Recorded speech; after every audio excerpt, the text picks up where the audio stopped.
Bueno, muchachos, la clase de hoy va a ser una clase corta en la que vamos a hablar de qué es una matriz y qué es pues la operación básica de una matriz, así como una aplicación de matrices. Lo que lo que vamos a hacer de las matrices básicamente es una especie de generalización de lo que vimos la clase pasada. La clase pasada hablamos sobre vectores, que eran arreglos numéricos de n, pues era un arreglo vertical, o bien lo podíamos ver de forma geométrica como flechas con cabeza y cola en R2, en R1, R2 y R3. Pero las matrices aquí ya no van a ser arreglos verticales, sino que van a ser arreglos verticales y horizontales, es decir, que van a tener filas y columnas, no solamente filas. Una forma equivalente de ver es que una matriz son varios vectores a nivel de columna, pero nos da muchísima más información. O sea, tener matrices es tener mucha información. De hecho, en sus carreras, en lo que están estudiando cada uno, la mayoría va a encontrar matrices a lo largo de sus carreras. Aunque estas matrices se vean a veces de forma diferente, que no le digan a usted que son matrices, pero que algebraicamente lo son.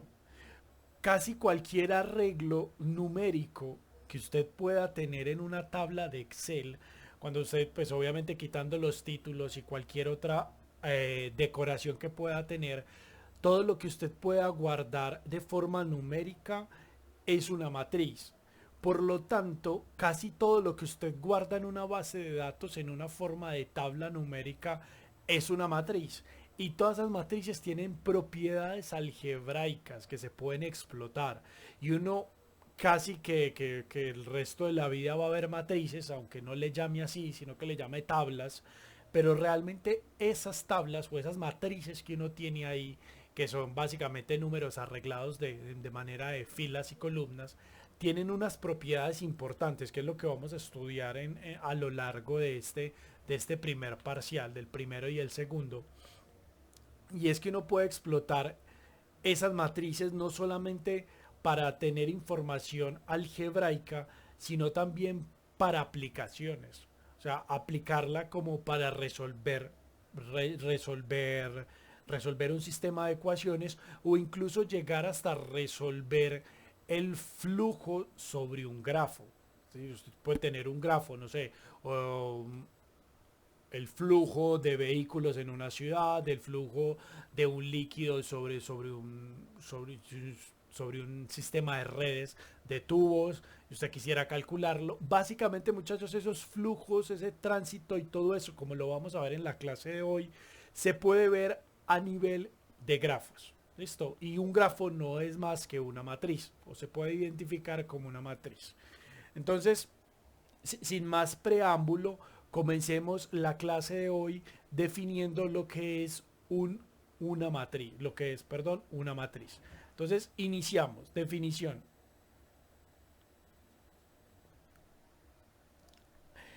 Eh, Vamos a definir lo que es una matriz para nosotros. Decimos que M, que vive en el espacio de Rn por M minúscula, NM minúscula, N y M minúscula, es una matriz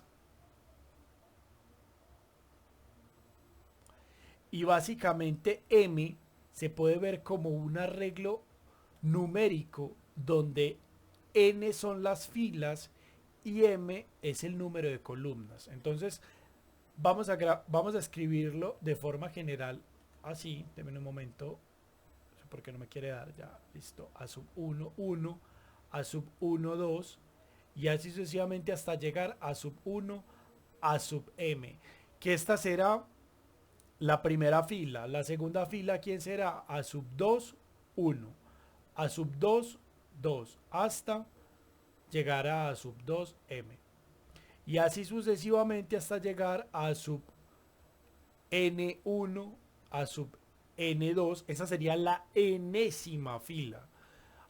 Y bien, así llegamos hasta a sub N NM. NM. Entonces, lo importante es entender una cosa. A diferencia, de los vectores, las matrices tienen varias columnas. Esto se puede ver a nivel de columnas o a nivel de filas. Y en la definición de matriz, el mismo espacio donde vive le está diciendo a usted cuántas filas y cuántas columnas tiene. Esto, n, este numerito que hay acá, es el número de filas. Y este numerito que hay acá es el número de columnas. ¿Okay? Eso tiene m columnas. Esto aquí tiene m columnas y tiene n filas. N filas, que son las que uno esperaría por estar en ese espacio. Ahora bien, vamos a hacer un ejemplo de matrices. Para que no nos quedemos solamente con el aspecto algebraico general. Entonces vamos a hacer un ejemplo. Ejemplo.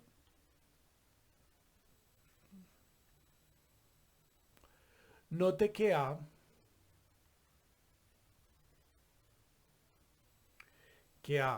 pertenece que pertenece al espacio de matrices 3 por 2 es una matriz. ¿Quién es A? Ya la voy a escribir. Ahora, ¿qué significa 3 por 2? Recuerden, quiere decir que tiene 3 filas y 2 columnas. Entonces, esto es una matriz. Esto es una matriz 3 por 2, que sería lo siguiente. Sería 1 menos 1, pi, 1 medio, 2, 0. Perdón, aquí este ya no me sirve. Esto ya no lo necesito. Pues de 2 columnas, perdón. Aquí sería pi y aquí sería 0. Esta es una matriz que tiene 3 filas. 1, 2, 3. Claramente, esto tiene 1, 2, 3. Y tiene 2 columnas. Venga, yo le pongo los mismos colores que teníamos acá abajo. Esto tiene 2 columnas.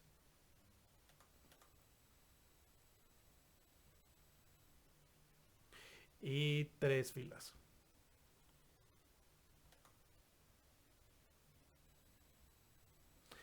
Esa es la matriz. O sea, la matriz es 3 por 2, exactamente porque tiene 3 filas y 2 columnas. Cuando la matriz tiene el mismo número de filas que columnas, decimos que la matriz es cuadrada, pero hombre, por obviedad, si tiene el mismo número de filas que el número mismo de columnas, es porque tiene como las mismas entradas a nivel de fila que a columna, y obviamente le va a dar un cuadrado. Venga, escribamos esa definición que no está por demás tenerla aquí clara. Si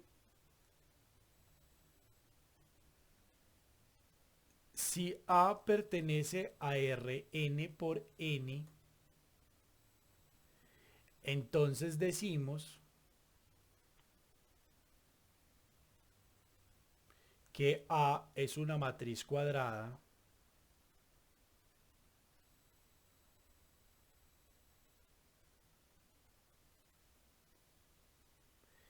n.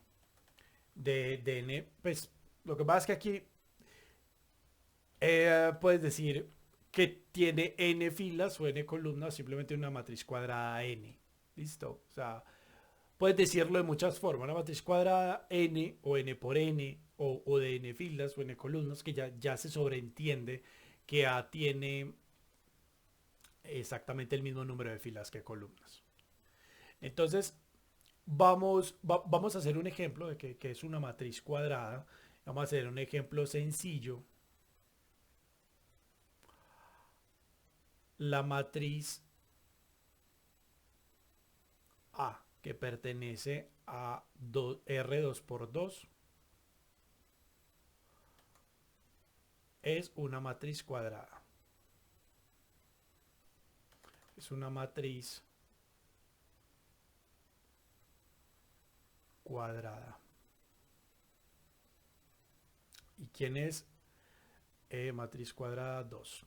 Ahora, ¿quién es A? A es exactamente esta matriz que yo voy a escribir.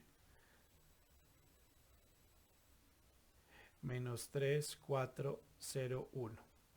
Esta matriz es una matriz cuadrada, claro, porque da el mismo número de filas que columnas. Pues tampoco es algo extraordinario, pero sí es algo importante que tengan en cuenta que cada vez que hablemos de matrices cuadradas, dimensionen en sus cabezas que las matrices tienen el mismo número de filas que columnas. Y esto realmente es más relevante de lo que parece. Y muchos de los resultados que vamos a ver a nivel del curso en este primer parcial e incluso en los siguientes parciales, en el segundo y en el tercero, eh, van a discrepar dependiendo de si la matriz es cuadrada o no. Porque las conclusiones o los teoremas tienen diferentes alcances. O incluso algunos resultados importantes que vamos a ver se aplican únicamente a matrices cuadradas. Listo. Entonces, muchachos, algo que en matemáticas siempre deben preguntarse, no importa lo que usted lo que usted esté estudiando, listo, sea ah, vectorial, integral, diferencial, varias variables, lineal, no importa el curso de matemáticas que usted esté viendo, muchachos, a usted en matemáticas siempre le van a definir un objeto en un espacio, pero también debe usted preguntarse qué operación y para qué lo está definiendo. En matemáticas uno no define objetos o hace definiciones arbitrarias. O sea, si uno define una matriz, el concepto de matriz es porque deben existir varias matrices y porque obviamente debe entonces existir alguna operación de matrices. Entonces, claramente, o sea, claramente las matrices deben tener operaciones. Entonces, vuelvo y se lo repito, muchachos, cuando usted estudie matemáticas y le definan un objeto, pregúntese automáticamente qué operaciones puede hacer con ese objeto y para qué le sirve ese objeto. Y ese objeto es cualquier cosa. Cuando usted le definen la derivada, la integral, no sé, el gradiente, el vector dirección, un sistema de ecuaciones, una matriz, un vector. Cada vez que a usted le definan algo, pregúntese qué puede hacer con eso, algebraico geométricamente, y para qué le sirve. ¿Listo? Cuando usted realmente simplifica este tipo de cursos de matemáticas, que llamémoslos básicos del primer ciclo, de esa manera las matemáticas se vuelven algo más intuitivo, ¿listo? Porque ya usted no es aprenderse un recetario, sino aprender a manejar ciertos objetos básicos. En este caso, el objeto con el que queremos operar son matrices. Y vamos a entender que ese objeto simplemente tiene unas propiedades operacionales que las puedo operar de cierta manera y que me traen ciertas aplicaciones o ciertas bondades geométricas el tener esos objetos. Listo. A veces esas operaciones están definidas simplemente para identificar los objetos o porque esos objetos te pueden servir para ciertas aplicaciones reales. El caso de las matrices, derivadas, integrales que va a haber en otros cursos. Listo, entonces, sin más anuncios parroquiales, vamos a hablar sobre las operaciones de matrices. Operaciones de matrices.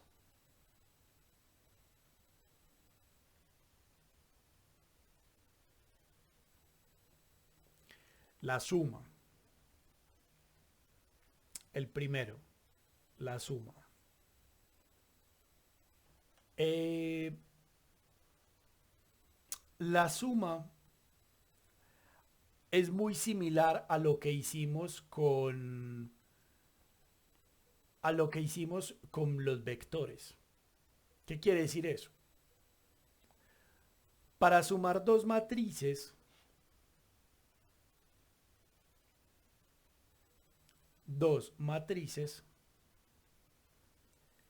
estas deben tener la misma dimensión, las mismas dimensiones y la matriz resultante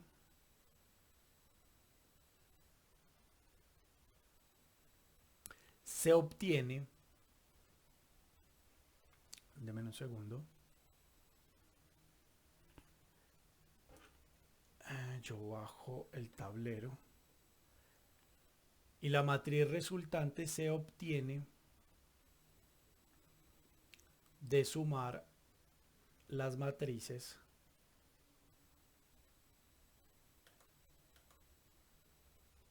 entrada por entrada.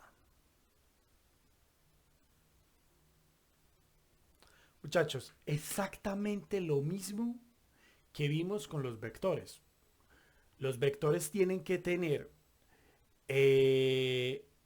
las mismas dimensiones y usted operaba entrada por entrada. La primera entrada con la segunda, más la primera más la primera del otro, la segunda con más la segunda del otro. Y exactamente le iba poniendo en la misma posición. Con las matrices es exactamente lo mismo. Por ejemplo, voy a explicarles esto con un ejemplo, porque creo que es más práctico y más fácil de que usted lo entienda. Si A es igual a, supongamos, 3, 2, 1, 4, 8 o 0 menos 1, y la matriz B es igual a 0 menos 2, 1, 2, 3 y pongamos aquí 0. ¿Okay? Yo quiero sumar estas dos matrices. Ahora, entonces, primero, la suma de las matrices está definida o permitida algebraicamente porque tienen la misma cantidad de entradas, tienen la misma cantidad de columnas y la misma cantidad de filas, es decir, pertenecen al mismo espacio. Ambas matrices pertenecen al espacio de las matrices 3 por 2, las matrices de 3 filas, 2 columnas. Como pertenecen al mismo espacio, tienen esas mismas dimensiones, yo las puedo sumar. Entonces, ¿qué es lo que voy a tener acá? Voy a tener la siguiente matriz. 3 más 0, que es el resultado de coger 3 y sumar el 0. O sea, cada entrada. Luego voy a coger 4 menos 2, que sería este 4 más este menos 2. Luego voy a coger este 2 con este 1, que me va a quedar 2 más 1. Ahora voy a coger este 0 con este 2. ¿Y qué me va a quedar? Me va a quedar 0 más 2 y aquí me va a quedar, en el otro pues hago lo mismo, 1 más 0 y menos 1 más 3. La matriz resultante es del mismo tamaño que las matrices con las que sumé y me va a quedar 3, 2, 3, 2, 3, 2, 1, 2. Curiosamente, columna constante de 2, pero sí, pues, no siempre dan números, no siempre dan matrices tan digamos, simétricas en los números, pero la operación suma de matrices es muy sencilla porque lo único que hay que hacer es sumar entrada por entrada en las matrices. No hay mucho que agregar ahí. Es muy similar a los vectores. Tienes que garantizar que iban en el mismo espacio. Y además lo que haces es sumar entrada por entrada y la pones exactamente en la entrada de donde viene. Listo. Al igual que en los vectores, con las matrices también se puede tener el producto por escalares. ¿Qué significa el producto por escalares? Lo siguiente. Producto por escalar. Y este se los voy a explicar con un ejemplo, pues porque básicamente es lo mismo que ya teníamos con los vectores, ¿cierto? Si lambda es igual a 2, pues a cualquier número, pues para no ponerme a hacer la misma definición formal de coja una matriz arbitraria, de n por m y coja un escalar y el escalar por la matriz es cada una de las entradas, para no escribir todo ese conjunto de incógnitas ahí, de letras para definir esa matriz de manera genérica. Voy a explicarles el producto escalar con un ejemplo práctico, algo sencillo. Si lambda es esto y yo tengo la matriz, vamos a tomar una matriz 3 por 2, 2 por 3, perdón, vamos a tomar una matriz que sea 2, 1, 4, menos 1, menos 2 y 0. Tengo una matriz A que pertenece al espacio de 2 por 3, es decir, es una matriz que tiene dos filas y tres columnas. Ahora, cómo se calcula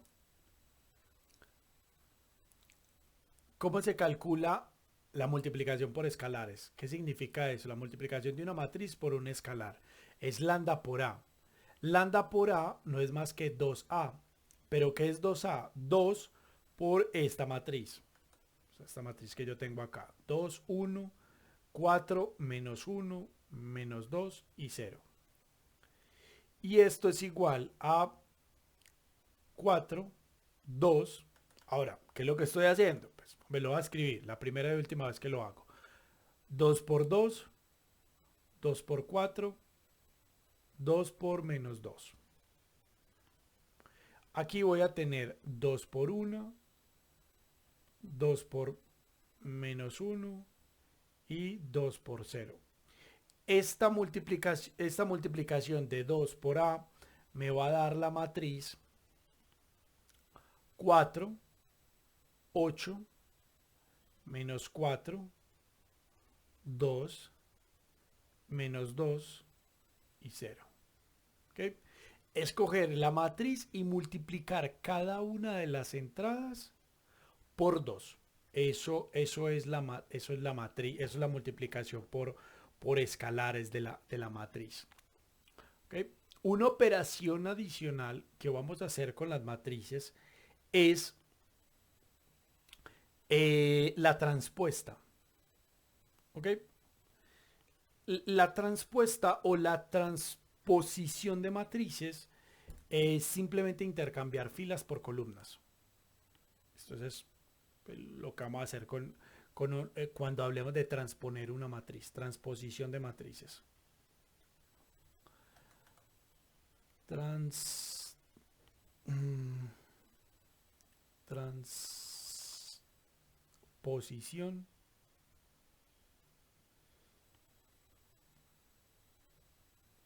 de matrices.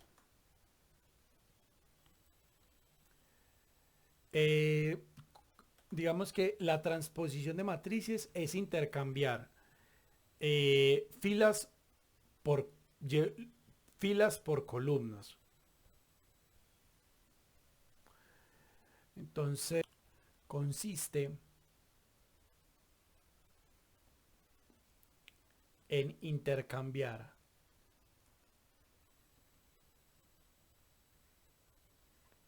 filas por columnas en una matriz. Y se denota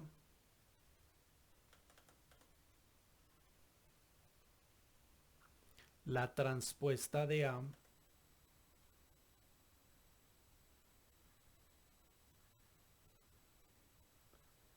como A a la T, como A transpuesta, ¿cierto? O sea, no es algo realmente sorprendente. La T es de transpuesta, de la transposición. Entonces, para que nos quede un poquito más claro, básicamente, ¿qué es lo que hace la transposición? Por ejemplo,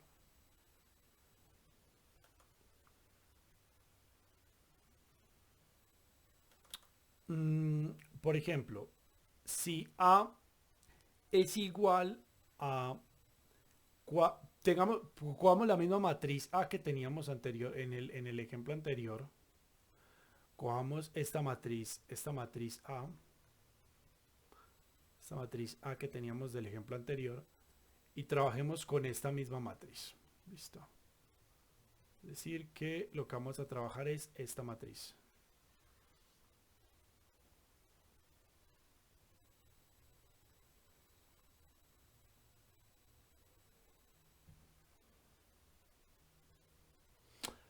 Sumamos que yo tengo esa matriz 2 por 3. Entonces, ¿qué es A transpuesta? Entonces, A transpuesta no es más que coger cada fila y volverla columna. ¿Qué significa eso? Esta fila que yo estoy leyendo de izquierda a derecha, la voy a escribir de arriba hacia abajo. ¿Qué significa eso? Vea, va a tener una columna que es 2, 4 y menos 2.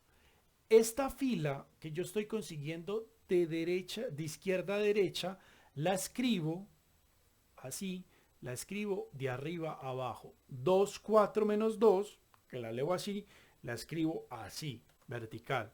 Ahora, lo mismo, o sea, va a ser lo mismo con la segunda fila. Esta fila que yo estoy leyendo de izquierda a derecha, 1 menos 1, 0, pues la escribo así, pero de forma vertical. ¿Qué significa eso? Que voy a poner 1 menos 1 y 0. Lo que antes era la primera fila, ahora es la primera columna. Lo que antes era la segunda fila, es ahora la segunda columna. Y esta es la matriz A transpuesta, que pertenece a R3 por 2. ¿Listo? Entonces, note que cambia la dimensión. ¿Listo?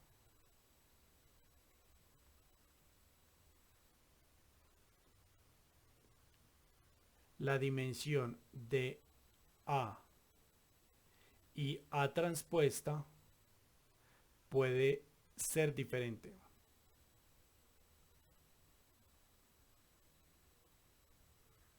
¿Okay?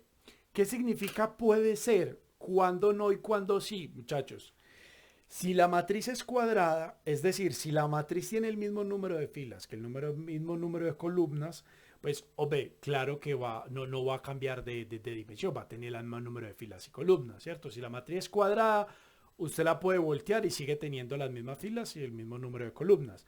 Pero si la matriz es rectangular, es decir, si la matriz no es cuadrada, si la matriz tiene más o menos filas que columnas, entonces cuando usted haga la transposición, la matriz cambia de espacio.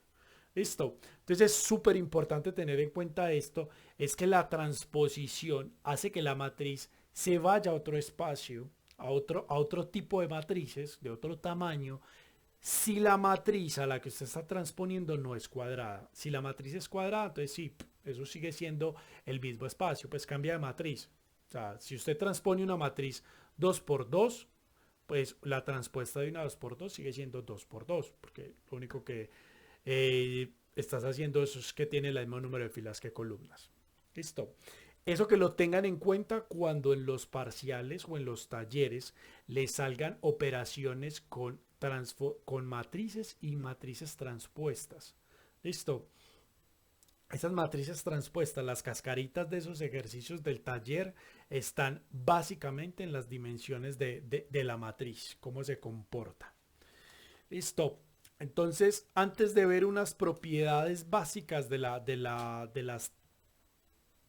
transposición de matrices, vamos a ver la última operación de matrices que vamos a ver en la clase de hoy. La operación de matrices que seguimos es multiplicación.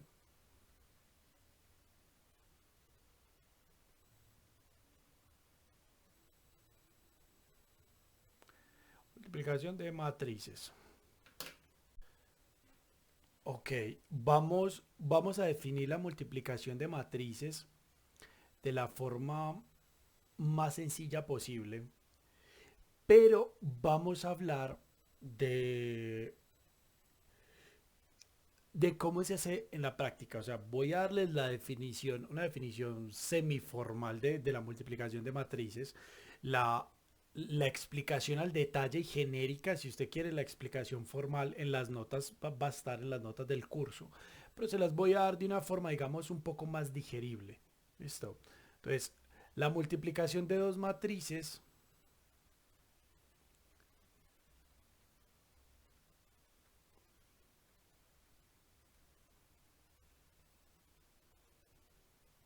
es posible si el número de columnas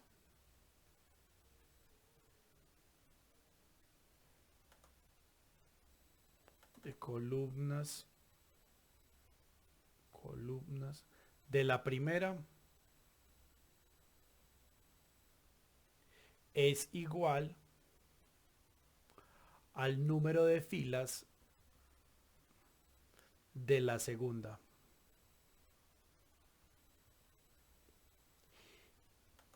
Ok. La multiplicación, la matriz resultante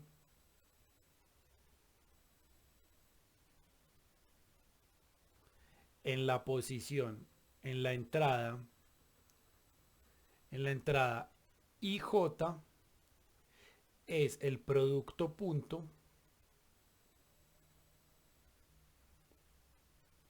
de la fila IN con la columna J.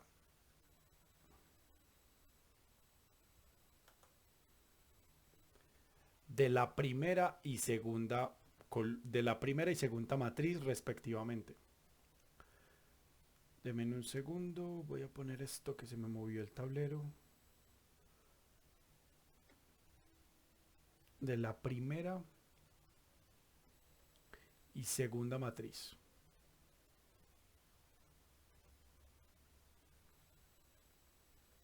Respectivamente.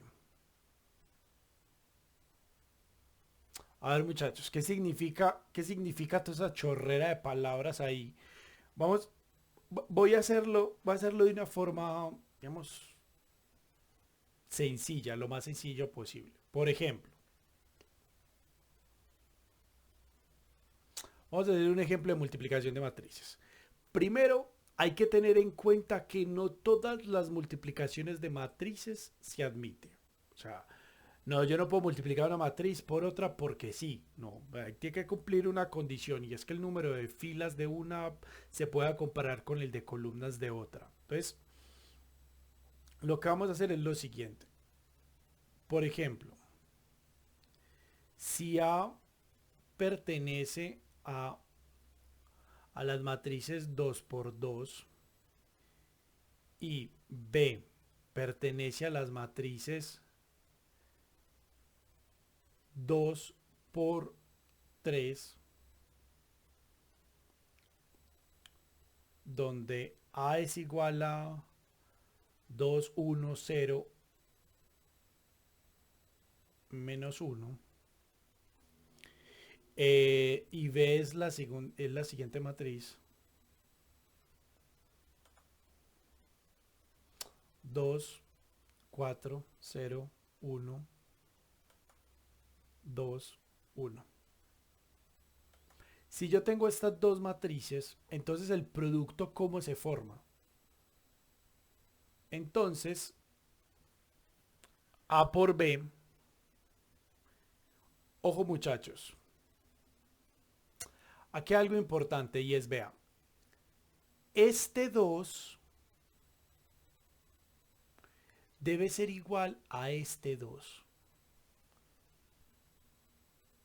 Es decir, esto tiene que ser igual. Esas dos matrices se pueden multiplicar porque las columnas de la primera de A son igual al número de filas que tiene B. Eso tiene que ser exactamente igual. Listo, repito. El número de columnas de A tiene que ser el mismo número de filas de B. Los otros dos números no me importa. Listo. Pero ¿dónde va a estar, muchachos? Yo sé que los otros dos números los voy a utilizar. Y ya los voy a marcar aquí en morado y lo van a ver. Entonces, lo rojo es el requisito. Es decir, tiene que cumplir que el segundo número de la primera sea igual al primer número de la segunda. Eso en pocas palabras técnicas es que el número de columnas de la primera sea igual al número de filas de la segunda. ¿Ok? Pero ese 2 y ese 3 que nos sobran ahí no son gratuitos ni son inútiles, para mucho menos. Entonces, vamos a hacer lo siguiente. Vamos a hacer la operación y ya les cuento qué vamos a hacer con ese 2 y ese 3 púrpura o dónde van a aparecer. Entonces, lo que vamos a hacer es, vamos a coger esta fila y le sacamos producto punto con este y este. Es decir, como vectores, ¿listo? O sea, como si esto fuera un vector, el producto punto con este, el producto punto con este y el producto punto con este. Ahora, recordemos que es el producto punto. El producto punto es este por este más este por este. ¿Listo? Entonces, el producto punto de la primera fila con la primera columna es el siguiente. 2 por 2, 4 más 1 por 1, 1. Entonces me va a dar 4 más 1, me va a dar 5. ¿Ok? Ese es el producto de la primera fila con la segunda columna. Ahora, vamos a seguir con la segunda columna. Entonces me va a dar 2 por 4, 8 y 2 por 1, 2. Entonces me va a dar 8 más 2, me va a dar 10. Luego, el de la segunda columna me va a dar, voy a borrar este rojo de acá y ahora el que sigue es ese con este. Y me va a quedar 2 por 0 y 1 por 1. Entonces me va a quedar 1. Ahora lo que voy a hacer es que voy a seguir llenando esta matriz, pero ya pasando a la siguiente fila. Ya hice la primera fila por cada una de las columnas de la segunda matriz. Entonces ahora voy a coger ese con este. Con la primera columna que me da 0 por 2 me da y luego me da menos 1. Ahora sí, con la segunda columna. Con la segunda columna me va a dar menos 2. Y con la tercera columna me va a dar menos 1. Este es el resultado de esa multiplicación de matrices. Esa multiplicación de matrices me está dando una matriz que pertenece aquí al espacio de los valores en púrpura que tenía acá arriba. 2 por 3. Si usted multiplica, o sea, esos valores o esas dimensiones de la matriz, una memotecnia fácil de recordar es, venga, si la matriz, por ejemplo, si la matriz A, yo tengo 3 por 8 y tengo después una matriz B, que es 8 por 5, entonces yo digo, listo, estas matrices son multiplicables, listo, o sea, A por B es multiplicable y A por B va a tener dimensión 3 por 5, que son estos dos externos de acá. Los dos internos, estos de acá, son la condición necesaria para que esa multiplicación se permita. ¿Listo? Y además, los externos es para que usted sepa hacia dónde se va a ir, a qué dimensión va a caer esa multiplicación. ¿Listo? Bueno, entonces aquí hay una observación. Ojo, nota. En general,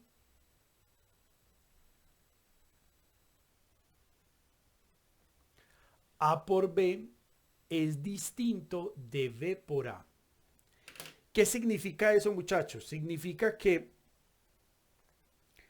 el producto de matrices no es conmutativo.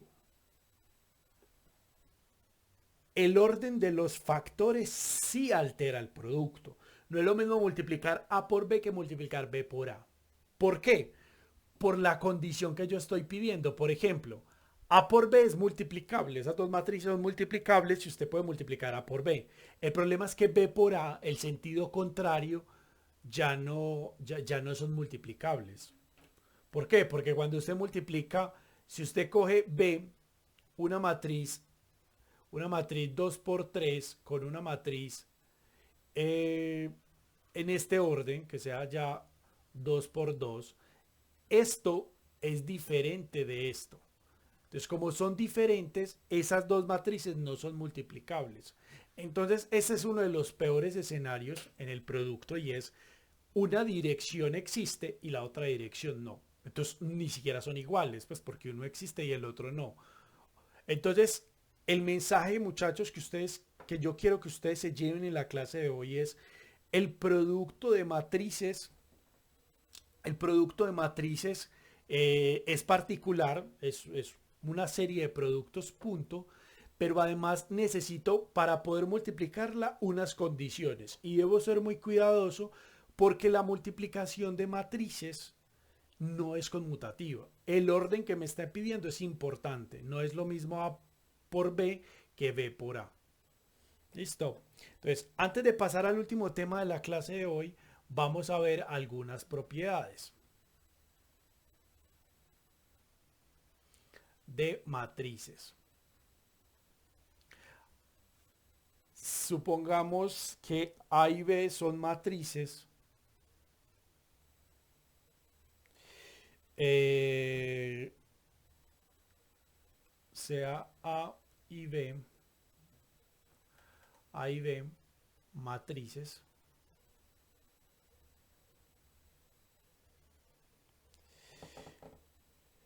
Eh, con A por B definido.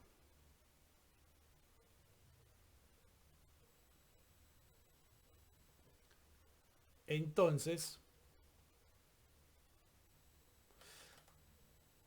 denme un segundo, yo escribo bien aquí. Entonces, lo siguiente, vamos a cumplir una serie de propiedades. ¿Qué significa que A por B esté definido? Es decir, que yo puedo multiplicar eso, que el número de filas de uno corresponde con las columnas de otro en el sentido perfecto para que se puedan multiplicar. Entonces voy a tener 5 propiedades. Vamos a ver por acá. Segunda, tercera propiedad. Voy a enunciarlas solamente, no voy a demostrarlas. No vamos a gastarnos el tiempo demostrando eso. Eso está en las notas del curso. Vamos a hablar técnicamente qué es lo que es. Entonces, la primera propiedad es que transponer dos veces la matriz me da la misma matriz. Entonces, esto es sentido común. ¿Por qué? Porque yo estoy intercambiando filas por columnas en la primera transpuesta y luego intercambio otra vez filas por columna. Entonces usted, lo que antes era fila, lo puso columna y luego lo que era columna vuelve y lo pone fila, que le vuelve a dar la matriz inicial que tenía. ¿Listo? Repito, sacar dos veces transpuesta es lo mismo que coger fila y llevarlo a columna y luego lo que coge de columna vuelve y lo lleva a fila. Después vuelve a tener la matriz que tenía inicialmente. Pues tampoco es como un gran un gran algo realmente complejo, algo que sale inmediato de la definición. Eh, bueno, esto no, venga, aquí yo creo que me equivoqué, esto no son 5 propiedades, son 4. La segunda que vamos a tener es lambda por A transpuesta. Entonces esto va a ser lambda por A transpuesta si lambda pertenece a los reales. ¿Qué quiere decir eso? Que cuando usted multiplica por un escalar, ese escalar lo puede sacar. Es como que, ¿para qué se utiliza esto, muchachos? Como factor común. Si usted tiene un número, por ejemplo, usted tiene una matriz donde todas las entradas son pares, pues hombre, saque el 2 o el factor que multiplica todos en las entradas, saque la transpuesta y luego multiplique ese factor. Eso lo que le permite a uno en la práctica es sacar casi que factor común, porque la transpuesta se lo permite sacar escalares. Listo. La siguiente propiedad es, si yo tengo A por B, entonces la transpongo, el producto me lo cambia de orden. Ojo, y acá hay otro detalle que está implícito en el resultado y es, si A y B está definido, entonces B transpuesta por A transpuesta también está definido.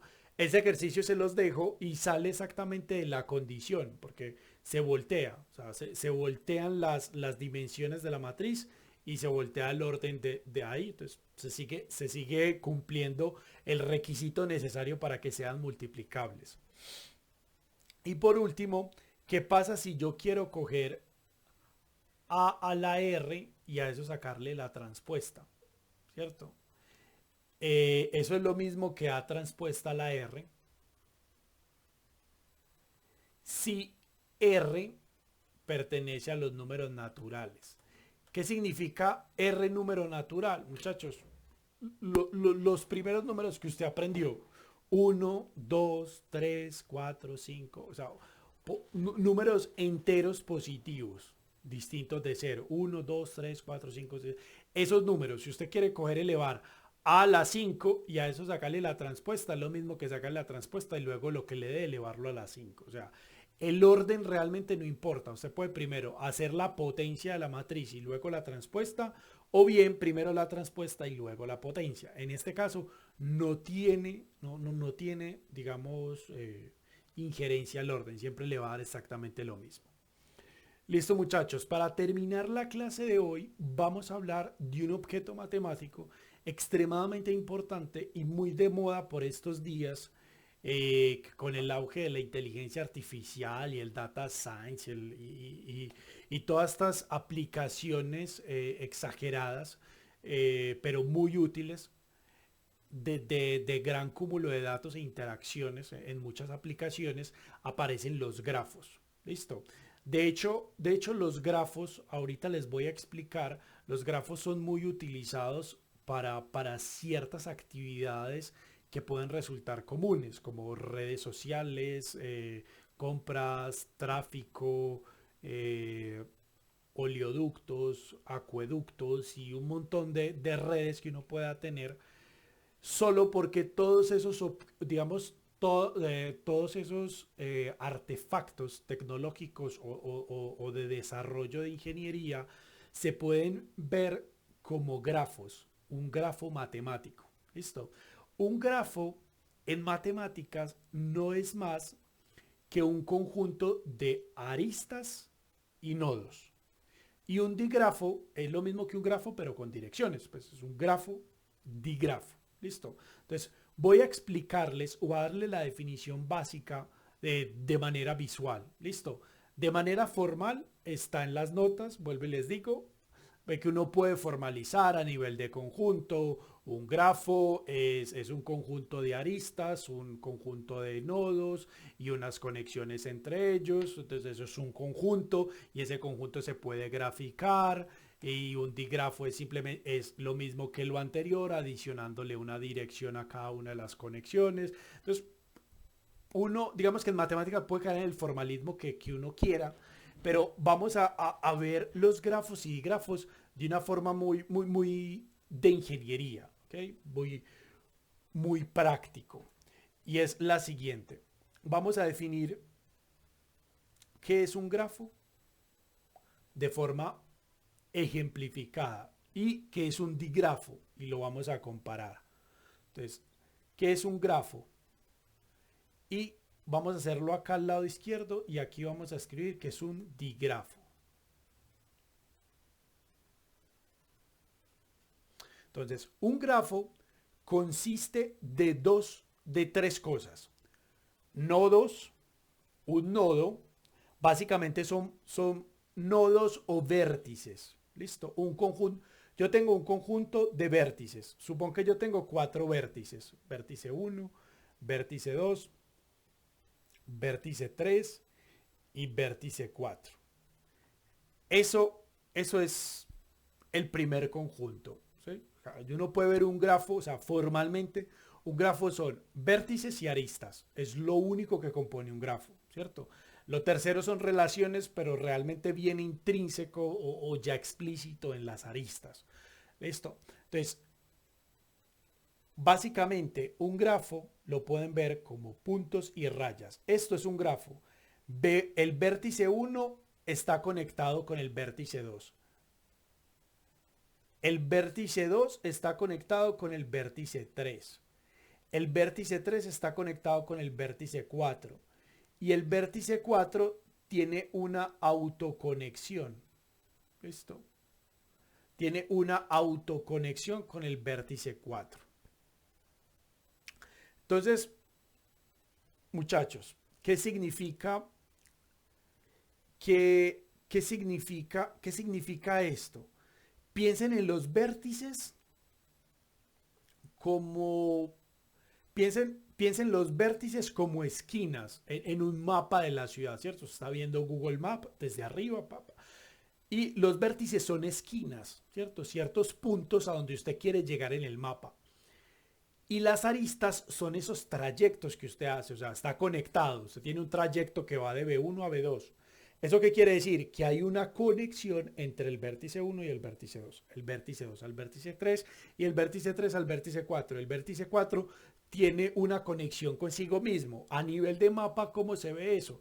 Es un callejón sin salida. Es decir, usted tiene una esquina y llega allá y es un callejón sin salida. Eso es como que usted se tiene que devolver. O sea, usted va y vuelve. Es una autoconexión del vértice.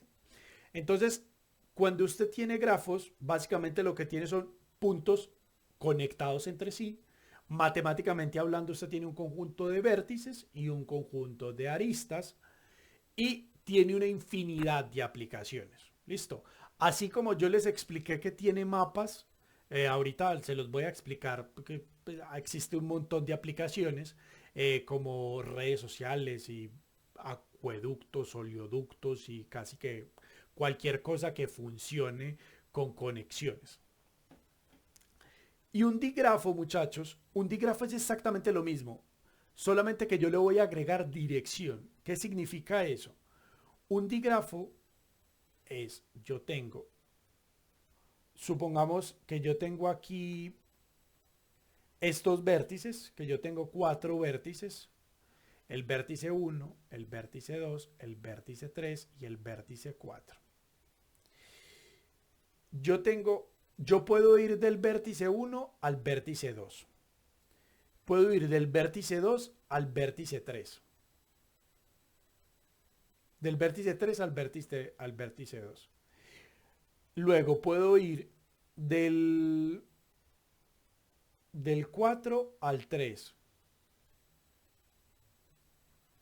Y puedo ir del 2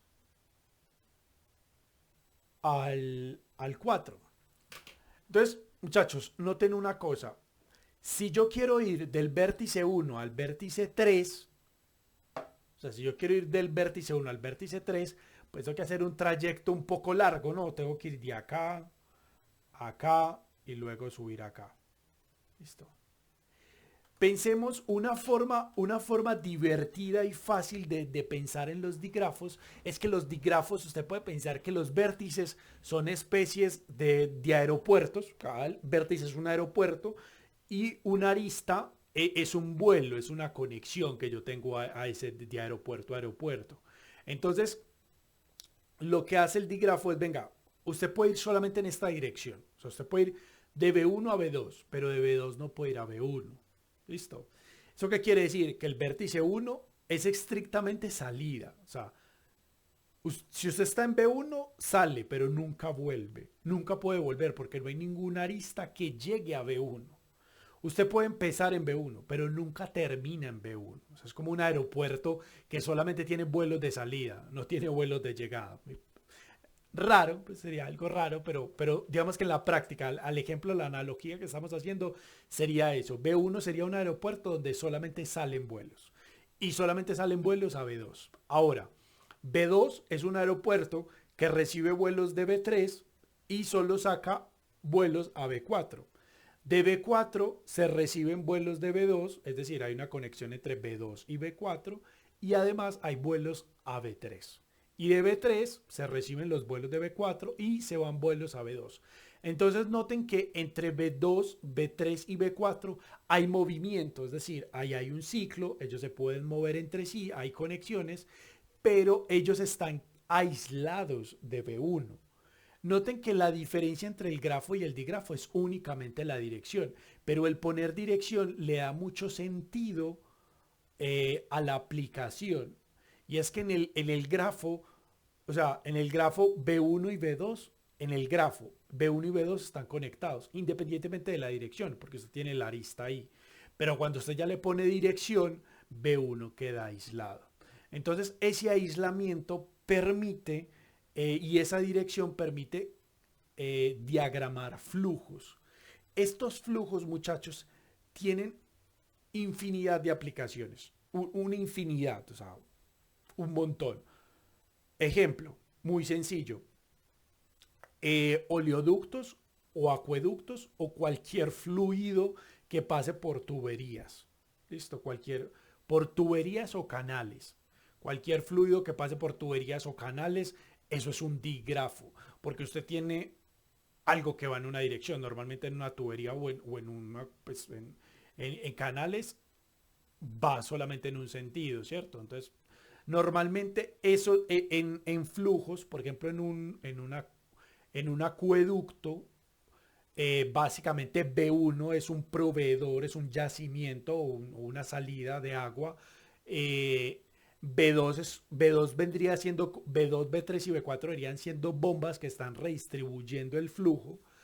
Si esto fueran aeropuertos, pues ya lo vimos, pues sería muy raro. Esto pueden ser trayectos en la ciudad, ¿cierto? Si usted tiene grafos, usted puede tener trayectos dentro de la ciudad con ciertas direcciones. Eh, Pueden ser redes sociales, por ejemplo, o sea, eh, o no redes sociales, perdón. Los grafos pueden ser redes sociales. Listo. Los grafos se pueden ver como redes sociales porque usted tiene que un contacto, digamos, un individuo se conecta con otro y a su vez ese otro se conecta con otros. Entonces, las redes sociales son grafos, realmente. O sea, son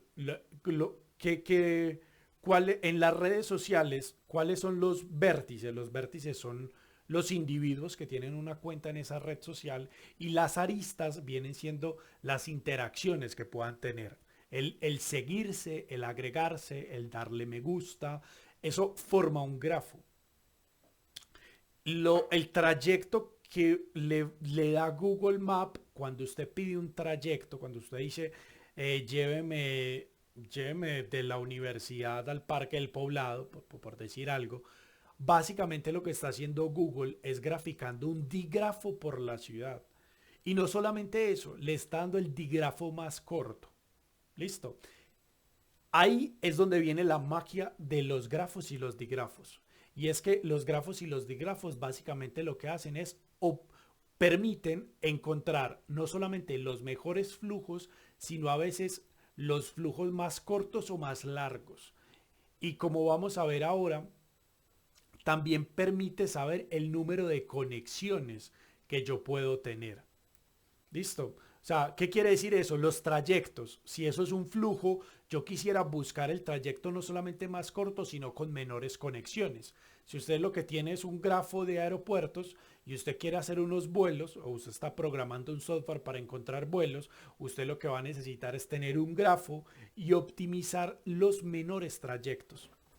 ¿Listo? Entonces, vamos a definir exactamente eso, que es un trayecto, porque básicamente lo que uno siempre quiere en aplicaciones de grafos o digrafos es un trayecto. En matemáticas se define como una k-trayectoria. K-trayectoria.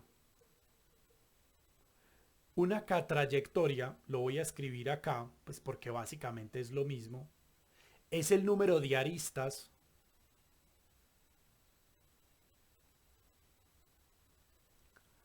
eh, al, que conectan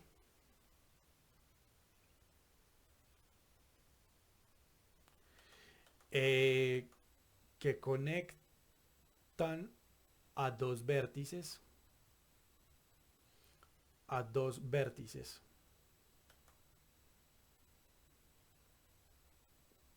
¿cierto? El número de aristas que conectan a dos vértices, ¿listo? En una trayectoria.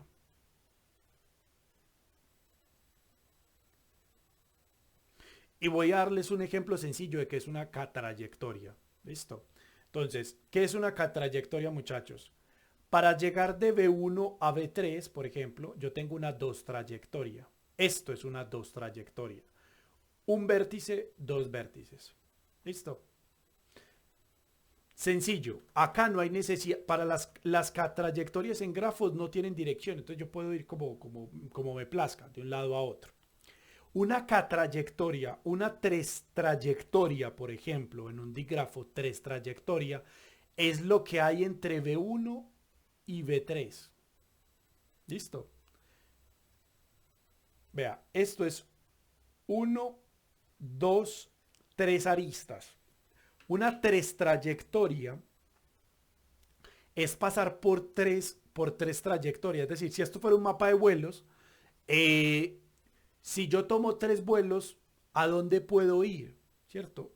Saliendo de B1, pues la única forma es llegar a B3. Si tomo tres vuelos. Si tomo cuatro, puedo llegar a B2 otra vez.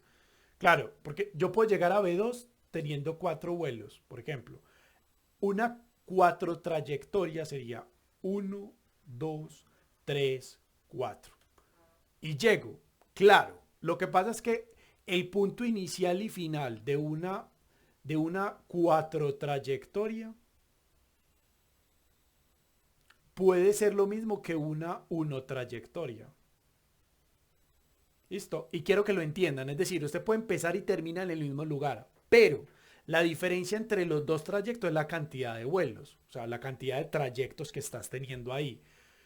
Entonces, es decir, vea, para ir de B1 a B2, usted puede ir en una 1 trayectoria, vuelo directo, ¿cierto? Vuelo charter, directo, del vértice 1 al vértice 2. Ahora, digamos que alguien muy estrafalario, para ir de B1 a B2, para hacer tiempo, puede hacer una 4 trayectoria, es decir, un vuelo acá, otro vuelo acá, otro vuelo acá y otro vuelo acá.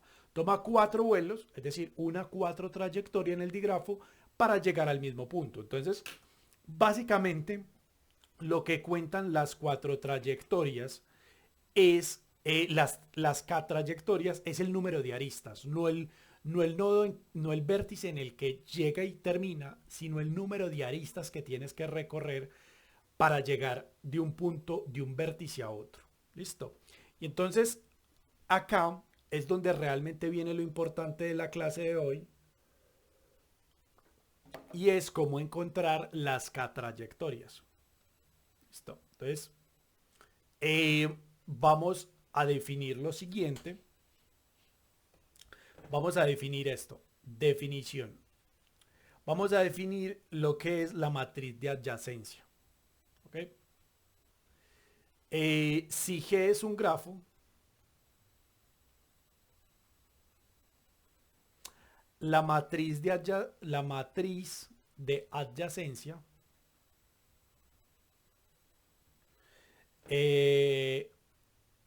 es la matriz que tiene por entradas o se define mejor adyacencia. Está mal escrito, adyacencia. Se define como A sub IJ igual a uno de los dos. Uno, si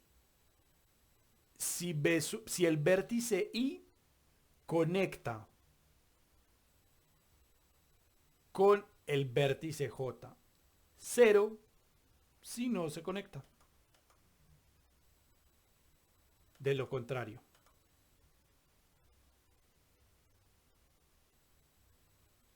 Entonces, vamos a... O sea, lo que dice la matriz de adyacencia es, venga, yo voy a formar una matriz, listo. Y en la posición IJ voy a poner 1 si el vértice I se conecta con el J. Si no, no pongo nada. Listo. Entonces, vamos a definir la matriz de adyacencia para estos dos ejemplos que tenemos acá. Listo. Entonces vamos a correr esto para acá, para que no nos olvide que con esas cuatro trayectorias en los dos puntos. Entonces vamos a escribir la matriz de adyacencia. Listo. La matriz de adyacencia se escribe como, si este es el grafo, digamos que este es el grafo G, y este es el digrafo D.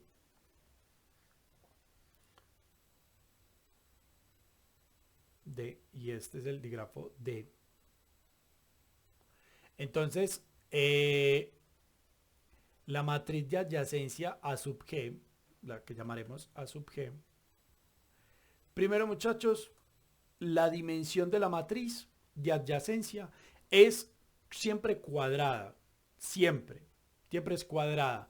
Y es el número de vértices por el número de vértices. O sea, yo aquí tengo 4 vértices en este grafo. Entonces la matriz va a ser 4 por 4. Listo. Entonces, voy a empezar. Uno se conecta, entonces en la posición de acá es la posición 1, 2. Entonces, obviamente la posición 1, 2 tiene un 1, porque 1 se conecta con 2. Esta posición de acá, ¿cuál es? Esta posición que hay acá es la entrada 1, 2. Perdón, esa es la entrada. Sí, esta es la entrada. Perdón, esta es la entrada. Ven, otra vez, ven, perdón, me equivoqué acá. ¿Cuál es esta entrada de acá? Esta es la entrada a 1, 1 de la matriz, ¿cierto?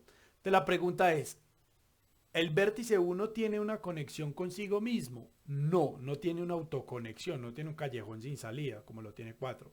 Entonces la entrada 1, 1 es 0, porque 1 no se conecta con 1 mismo. Ahora, cuando yo voy a definir esto para A sub 1, 2, esto me da 1. ¿Por qué? Porque el vértice 1 se conecta con 2. Entonces aquí me va a seguir un 1. Ahora, ¿cuánto es la matriz en la entrada A sub 1, 3? ¿1 está conectado con 3? No, no directamente. O sea, porque sean conectados tendría que haber una arista así. Directamente no. Con algún intermediario sí. Pero directamente no. Entonces están 0. Así que va a estar 0. Luego, 1 con 4, es decir, si pongo aquí 4, eso se ve así. 1 no está conectado con 4. ¿Sí lo ven? Pues, o sea, directamente no. Entonces aquí sería 0. Y así voy a ir formando toda la matriz. Listo, exactamente lo mismo que hice para el vértice 1, voy a hacerlo para el 2. Listo, voy a hacer el del 2 y luego ya los otros se los dejo. Voy a escribir cómo queda. Entonces, para el 2 voy a escribir A sub 2, 1. A sub 2, 1 quiere decir 2 está conectado con 1. Sí, efectivamente están conectados. Entonces sería un 1. Ahora, en la posición A sub 2, 2, 2 está conectado consigo mismo. No, 2 no tiene una autoconexión, no tiene un callejón sin salida. Listo, como lo tiene 4. Ahora, vamos para la siguiente. A sub 2, 3. A sub 2, 3 es 2 está conectado con 3. Sí, señor. Ahora, el que sigue. 2 está conectado con 4. La posición 2, 4. No, 2 no está conectado con 4. Entonces aquí es un 0. Listo. Entonces voy a poner el resto de acá. Denme un segundo. Y las otras dos filas se las dejo de tarea, pero básicamente lo que es simplemente seguir esa misma regla de conexión. Las otras filas serían 1, perdón, sería 0, 1, 1, 0. Y finalmente la última sería 0, 0, 1, 1. Y esta es la matriz de adyacencia del grafo G. Ahora, ¿cómo se hace la matriz de adyacencia del grafo D? Del digrafo D. Entonces, se hace exactamente igual. O sea, la matriz de adyacencia se hace exactamente igual para el digrafo. Lo único es que aquí se tiene en cuenta la conexión. ¿Qué quiere decir eso? Ya les voy a explicar qué significa eso. Concentrémonos en el digrafo. ¿Listo? Entonces, yo voy a armar esta matriz 4 por 4. Ahora, para formar esta matriz, lo que necesito es lo siguiente, y es, em, lo que necesito ahora es preguntarme si yo puedo conectarme de uno a uno. Si tiene una autoconexión y la respuesta es no, esto es cero. ¿Por qué, muchachos? Porque sería uno si tuviese algo como esto. Esto sería una autoconexión dirigida en B1, que como no la tiene, entonces no tiene un callejón sin salida, o sea, no tiene un vuelo que vaya y regrese al mismo punto. Pues no tendría sentido en una aplicación de ese caso, pero sería cero. Ahora, me pregunto, ¿será que hay una conexión entre uno y 2? La respuesta es sí. Listo. Aquí es uno. Y yo ya sé que la conexión con los otros puntos es cero. Porque B1, o sea, porque A no está 1 no está conectado con 3 ni con 4. Entonces todas las otras van a ser cero. Ahora, vámonos para la segunda, para la 2. Entonces, aquí en la 2 es donde realmente vamos a ver una diferencia. 2 está conectado con uno. No. Esto es cero. ¿Por qué no está conectado, muchachos? Lo que yo les dije ahorita. Si vemos los vértices como aeropuertos y las aristas del digrafo como trayectos de vuelo, no hay forma que del aeropuerto B2 yo llegue al aeropuerto B1. No hay forma. Yo solamente recibo vuelos de ese aeropuerto. Yo no voy con aviones a ese aeropuerto. O sea, no hay forma de que yo de B2 llegue a B1. Listo. Con ese flujo, pues con ese digrafo. Entonces aquí es cero. Aunque sí hay una arista que los conecta, no hay una dirección del digrafo que respecte ese flujo de 2 a 1. Ahora, ¿qué pasa cuando yo cojo la posición, la posición 2 2? Ese también es cero. ¿Por qué? Porque ¿cómo sería uno si tuviese un digrafo algo así, como una autoconexión en B2? Pero no la tengo. Entonces esto es cero. Y este cero lo voy a poner acá. Ahora, voy a conectar dos. Voy a para el 2 3. ¿Hay una conexión entre 2 y 3? No directamente, muchachos. O sea, no hay un vuelo directo entre B2 y B3. De 2 a 3, no. De 3 a 2 sí, pero en este caso no. Entonces esto es de 2 a 3, va en cero, perdón. Digo que cero, porque de 2 no hay nadie que vaya a 3.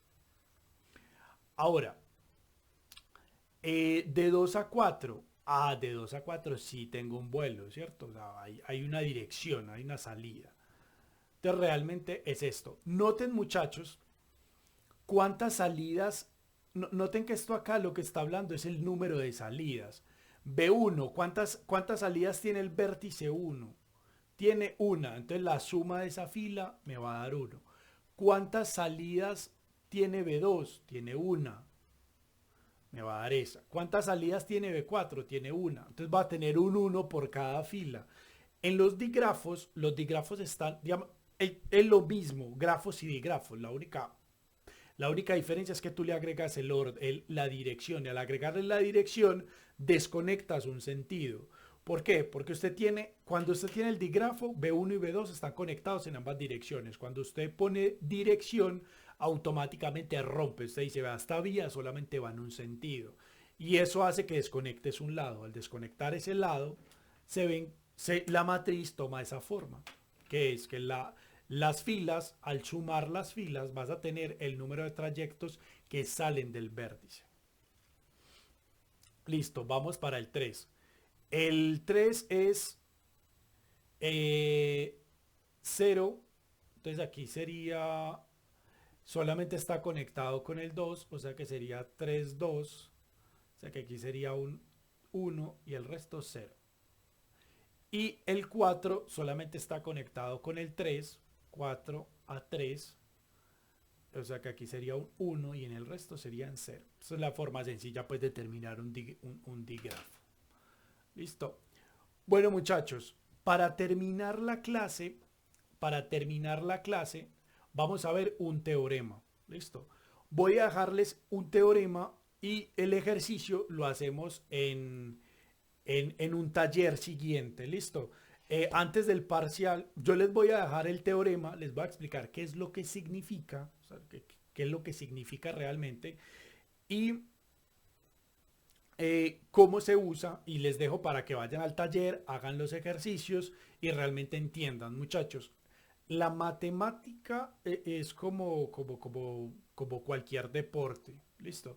Usted necesita hacerlo por usted mismo para realmente aprender y coger una pericia, ¿listo? O sea, ver resolver problemas no te hace experto en resolver problemas matemáticos. O sea, lo mejor es ir a practicar. Entonces yo le voy a dar las bases, la solución, digamos como la solución inicial, la teoría, y ya usted se va y se sienta. Cuando hagamos el taller de repaso, me sentaré y les haré algunos ejercicios, unos más complejos que otros, y resolveremos las dudas que tengan. ¿Listo? Como les decía, para terminar la clase de hoy veremos este teorema. No lo voy a demostrar, simplemente les voy a anunciar, les voy a explicar cómo se usa. El teorema dice lo siguiente. Es eh, para un grafo, o digrafo G mayúscula con matriz de adyacencia, lo voy a simplificar, matriz de adyacencia A sub G. Cuando yo tengo una matriz de adyacencia A sub G, A G, perdón, entonces el número de k-trayectorias posibles entre el vértice I y el vértice J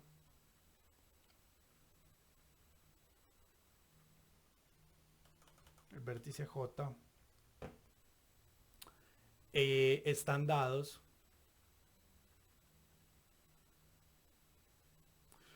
por eh, están dados por la posición, la entrada IJ de A a la K. ¿Qué significa eso, muchachos? Significa que si usted quiere encontrar todas las K-trayectorias que hay entre dos vértices, lo que tiene que hacer es sacar la matriz de adyacencia, multiplicar la matriz por ella misma K veces. K es el número de trayectorias que usted quiere hallar, de la longitud de las trayectorias, y la posición IJ le va a decir cuántas trayectorias diferentes hay entre esos vértices. ¿Listo? O sea, cuántas formas posibles puede ir de un vértice a otro con trayectos de longitud K. Voy a hacerles un ejemplo fácil, digamos que vamos a coger este mismo que yo tengo acá. Listo, vamos a coger esto mismo que teníamos acá. Ya teníamos la matriz de adyacencia. Entonces vamos a poner aquí ejemplo.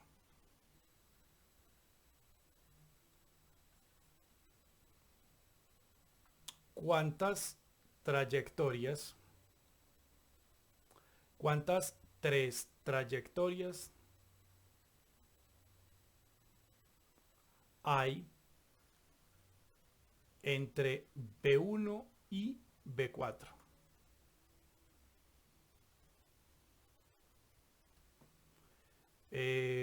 Y vamos a pegar el grafo otra vez. Yo ya tengo la matriz de adyacencia. Yo ya tengo la matriz de adyacencia y tengo el grafo, ¿cierto? De este grafo. Yo quiero saber cuántas cuatro trayectorias hay, o sea, cuántas formas posibles hay entre de tres trayectorias, o sea, de ir de un punto a otro. Pero no ven, vamos a cogerlo como, para que tengas un sentido más interesante, vamos a decir 5 trayectorias. Listo, vamos a poner aquí. Para ir de B1, yo quiero ir de B1 a B4 atravesando 5 aristas. ¿De cuántas formas posibles lo puedo hacer? Listo, ok. Lo primero es la solución. La solución es extremadamente sencilla porque lo que vamos a hacer es que vamos a llamar A, esta matriz A es igual a sub G. Y es esta matriz. Es esta matriz que hay acá. Listo. Entonces, calculamos A5. Listo. Yo ya lo tengo por aquí calculado. Para los que tengan curiosidad, les dejo ahí de tarea para que la calculen. Ya les tengo calculado cuánto da esa matriz. Ya les voy a decir cuánto da A5. La matriz de a la 5, lo tengo por aquí en mis notas, nos da 1, 5, 4, 5. Y nos da 5, 5, 9, 9. Y nos va a dar 4, 9, 10, 13, 0, 0, 0, 1. Y lo que nos están preguntando es entre el vértice 1 y el vértice 4. ¿Qué significa eso, muchachos? Que en la posición 1, 4, esta es la posición A sub 1, 4, solamente hay una. ¿Listo? Entre B1 y B4 solo hay una 5 trayectoria. Noten que hay vértices que tienen 13. Por ejemplo, o sea, 13 o 10 pues tienen trayectorias muy altas. ¿Listo? O sea, hay formas hay vértices que tienen, o sea, hay 5 trayectorias muy grandes en otros vértices, pero entre B1 y B4 solamente hay una 5 trayectoria. ¿Cuál es, muchachos? Vea, es esta. La 5 trayectoria es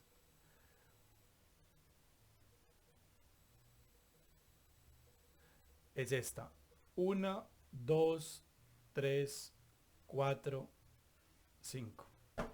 Recorrer 2 veces esa autoarista de 4. O sea, es decir, esa es para ir de B1 a B4 solamente existe una forma. O sea, solo existe una forma si usted quiere recorrer 5 aristas. Las aristas no tienen que ser diferentes, no, pero tiene que recorrer 5 aristas. Si usted quiere recorrer 5 aristas, entonces la única forma de ir de B1 a B4 es yendo las 3 aristas, la 4 es auto 4 y vuelve a recorrer eso. O sea, es la única forma, no hay otra forma. ¿Listo? Entonces, en conclusión, muchachos, la matriz de adyacencia lo que nos permite hacer es eh, describir, describir el grafo o el digrafo. Por curiosidad, muchachos, para los que les guste un poco más técnico, realmente hay una equivalencia entre tener un grafo y tener la matriz de adyacencia. ¿Por qué? Porque si yo tengo el grafo, puedo construir la matriz. Y si yo tengo la matriz, puedo reconstruir el grafo. Entonces hay como una relación 1 a 1 entre el conjunto de matrices de adyacencia y los grafos. Eso matemáticamente no dice mucho, pero pues digamos, mucho entre comillas, pero a nivel práctico sí. ¿Por qué? Porque realmente los computadores no guardan flechas y puntos, guardan tablas, ¿cierto? O sea, relaciones, tablas. Entonces realmente los grafos, unos flujos, las calles y demás, se lo puede guardar en tablitas de Excel, en tablas de bases de datos, ¿cierto? Usted puede guardar grafos, cosas muy complejas como matrices, ¿listo? Si tiene muchos vértices, pues sí, va a ser muy grande su matriz, pero al final van a ser ceros y unos. Y los ceros y unos, pues son binarios y se guardan muy fácil y pesan poco. Esa es la gran utilidad de los grafos. Y que yo puedo calcular las trayectorias y esas trayectorias las puedo optimizar. Yo puedo buscar cuáles de ellas son los que menos trayectorias tienen o dado dos vértices, cuáles son las mejores trayectorias que yo tengo. Para ir de B1, P4, en este caso solamente existe una forma, pero si existiera muchas, yo podría buscar cuál es la más óptima en caso de que lo necesitara. ¿Listo? Bueno, muchachos, creo que esto es todo lo que tenía preparado para la clase de hoy. Y hasta aquí llega la segunda clase del curso.